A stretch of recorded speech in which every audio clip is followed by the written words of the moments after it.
Assalamualaikum warahmatullahi wabarakatuh.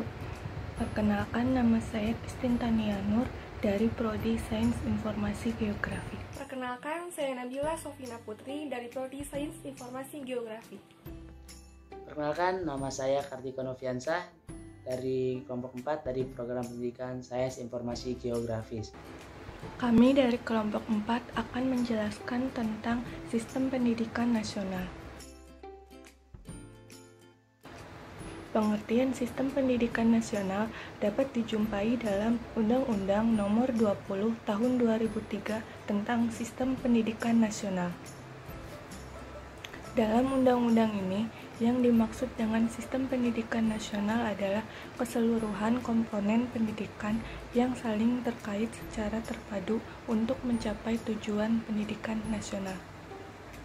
Jadi, dengan demikian, sistem pendidikan nasional dapat dianggap sebagai jaringan satuan pendidikan yang dihimpun secara terpadu dan dikerahkan untuk mewujudkan tujuan pendidikan nasional. Selanjutnya, saya akan menjelaskan unsur-unsur pokok sistem pendidikan nasional. Suatu sistem memiliki 3 unsur pokok, yaitu tujuan, isi atau komponen, dan proses. Kalau pendidikan nasional kita benar-benar merupakan suatu sistem, maka ia setidak-tidaknya memiliki 3 unsur pokok tersebut. Di samping itu, komponen-komponen sistem tersebut harus berhubungan dan berinteraksi secara terpadu. Tujuan sistem pendidikan nasional. Tujuan dari adanya diadakan sistem pendidikan nasional ini yaitu untuk mengembangkan kemampuan, membentuk watak, juga peradaban bangsa dalam rangka mencerdaskan kehidupan bangsa. Juga mengembangkan potensi para peserta didik agar menjadi manusia yang berilmu, berakhlak mulia, kreatif, cakap, mandiri, dan bertanggung jawab. Selanjutnya ada komponen sistem pendidikan nasional. Yang pertama ada tujuan dan prioritas. Komponen ini bertujuan untuk mengatur hal apa saja yang ingin dicapai dalam sistem pendidikan nasional. Yang kedua ada peserta didik. Komponen ini berperan sebagai pembelajar dalam sistem pendidikan nasional. Yang ketiga ada manajemen. Komponen ini berperan sebagai pengatur, pengelola, dan pengkoordinir juga penilai dalam sistem pendidikan nasional. Yang keempat ada jadwal dan waktu. Komponen ini berperan sebagai pembagi waktu dan jadwal dalam sistem pendidikan nasional. Yang kelima ada bahan ajar. Komponen ini berperan sebagai pemberi bahan ajar apa saja yang perlu dicapai dalam sistem pendidikan nasional. Yang keenam ada guru dan pelaksana. Komponen ini berperan sebagai pendidik dalam sistem pendidikan nasional. Ketujuh, ada alat bantu belajar.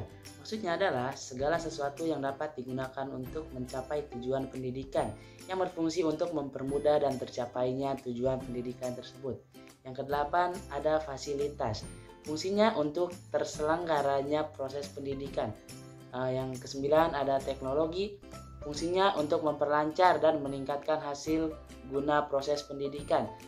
Kesepuluh, ada pengawasan mutu. Yang berfungsi sebagai untuk membina peraturan-peraturan dan standar pendidikan. Yang ke-11 ada penelitian.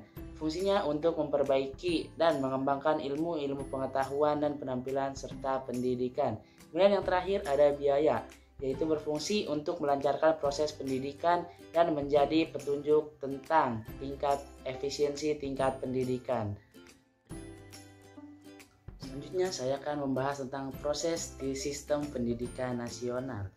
Yang dimaksud dalam proses sistem pendidikan nasional adalah mekanisme kerja dalam bentuk berbagai ketentuan, aturan maupun prosedur yang memungkinkan seluruh komponen sistem pendidikan bekerja dan menunaikan fungsi untuk mencapai tujuan yang telah ditetapkan. Sebagian dari aturan-aturan ini ditetapkan dalam bentuk undang-undang, peraturan-peraturan pemerintah, instruksi dari pejabat pendidikan pada berbagai tingkatan, dan ketentuan-ketentuan yang dikembangkan sendiri oleh suatu satuan pendidikan baik yang dinyatakan secara tertulis maupun tidak tertulis. Sekian dari kelompok kami, kelompok 4. Kurang lebihnya mohon maaf. Wassalamualaikum warahmatullahi wabarakatuh.